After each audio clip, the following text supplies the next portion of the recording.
పాపాన్ని కప్పుకునే విషయంలో చాటింగ్లు చేస్తారు, డిలీట్ చేసేస్తారు. ఫోన్లు చేసుకుంటూ ఉంటారు, ఎవరెవరికో డిలీట్ చేసేస్తూ ఉంటారు. వాళ్ళు చూస్తే వీళ్ళు చూస్తే ఏమనుకుంటారు? పాపాన్ని కప్పుకోవడం కదా. పాపం చేస్తారు, ఒప్పుకుంటారా? ఒప్పుకోరు. నేను చేయలేదు, నేను అలా మాట్లాడలేదు, నేను చూడలేదు, నేను తిరగలేదు అని వాళ్ళ పాపాన్ని అబద్ధాలతో కప్పుకోవాలనుకుంటారు. పాపం చేశాను అని అనుకోరు.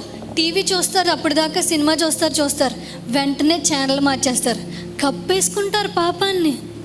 ఫోన్లో అప్పటిదాకా ఏవేవో చూస్తారు, ఎవరైనా చూసేస్తారు, హిస్టరీ క్లియర్ చేసేసి మరలా ఏదో పెట్టేస్తారు దేవుడిది. పాపాన్ని కప్పేసుకుంటారు దేవుడికి దూరంగా ఉన్నవాళ్ళు. అలాంటి వాళ్ళకి మనశ్శాంతి ఎక్కడ దొరుకుతుంది?